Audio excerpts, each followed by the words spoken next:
To be able to hear what the same piece played at different metronome marking sounds like, I'm going to use the 12 bar blues. So this is the 12 bar blues at 120 beats per minute.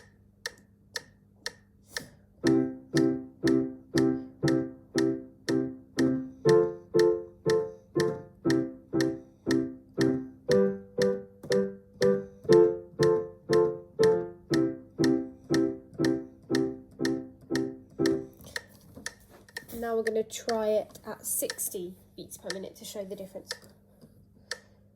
1, 2.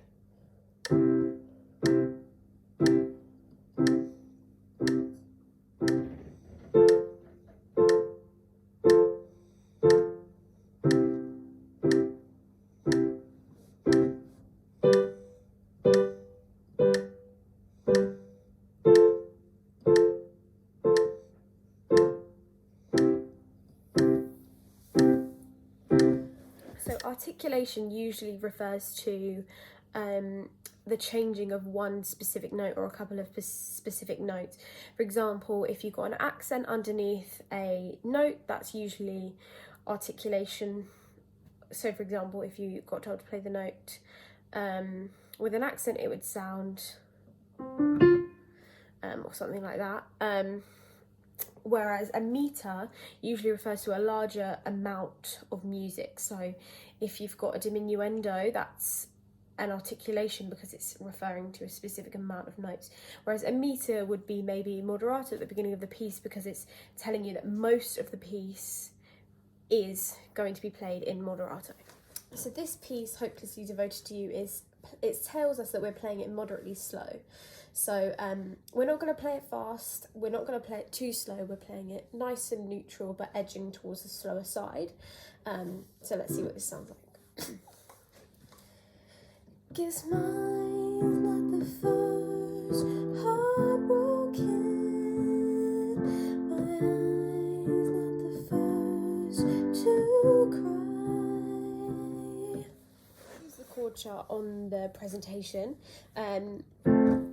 I am going to guess that it's an F chord because of the positioning of the dashes, but I'm going to show you how you would change from playing Allegro to Adagio. So.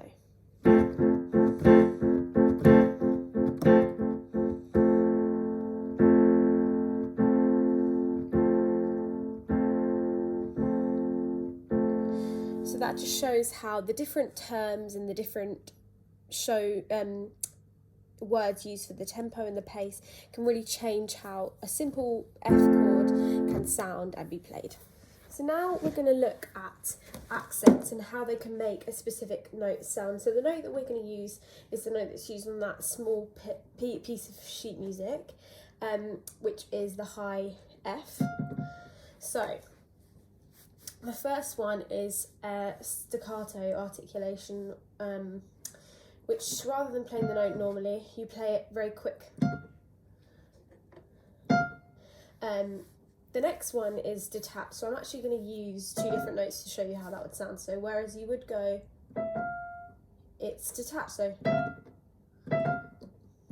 they don't sound nice. It's the complete opposite to a slur, which would almost no movement between. This is really, they're really far away from each other.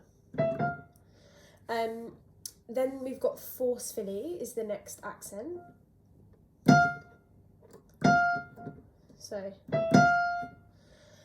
then the accent is kind of tricky because it can sometimes sound like all the other ones. So if we're using the other note,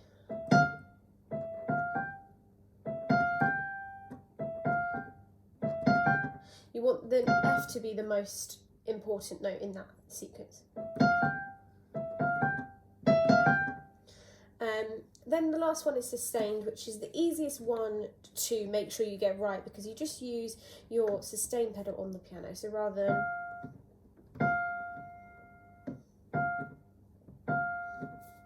So that's how all of those different techniques and articulations can make one note sound different.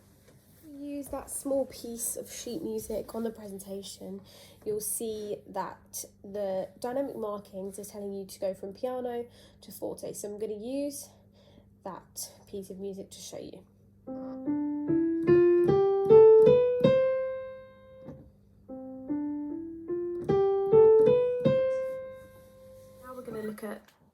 some guitar techniques. So one of the ones is strumming, which means that you play the notes like this. Sometimes, especially if you're using a tab, it will tell you not to play some notes, so you might have to mute some notes, and that will be shown by an X. But for the purpose of this demonstration, if we're playing a G chord, which is like this, you strum all of the notes. So. And another thing that comes along with the strumming technique is a strumming pattern. So sometimes, especially again with tab, you can be given a strumming pattern which has an up or a down, a U or a D, and that is really good because it tells you exactly how the composer wants you to play, whether they want you to strum it down or up. So that one was down, down, down, up, down. So that is the strumming technique. Or we've got finger picking. So I'm going to use the G chord again, which sounds very different. It's the same chord, but this means you just pick individual notes, especially with tab as well. The whole tab notation tells you, indicates that you should pluck the different strings. So if the tap goes 0, 1, you'd go and you pluck the strings each time. But using the G chord again to show you how different they sound, you could play the G chord like this. So that's the same notes, you're just picking instead of strumming. And then another technique that you can play on the guitar is the hammer on or off. So I'm going to show you this using a D chord. So this is the D chord normally, and you can hammer on this high E string at the bottom here. So that was better the last 2 times, but that adds that last note, almost like if you were on the piano, a passing note. Kind of sounds like that. Or you can do again with a G chord, you can add this note, so it acts as a passing note. You can play it with the guitar. We can look at some vocal techniques. So the 2 techniques I'm going to look at are falsetto and chest voice, and the difference between them.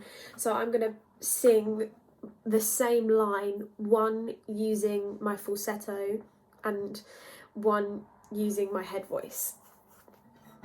So this is how I would sing it with falsetto. I don't get no sleep, I don't get no peace, thinking about her under your bed sheets. So that when I sang about, you can hear it from the back of my throat, rather than if I was going to sing it in head voice, which would sound like this. I don't get no sleep, I don't get no peace, thinking about her under your bed sheets.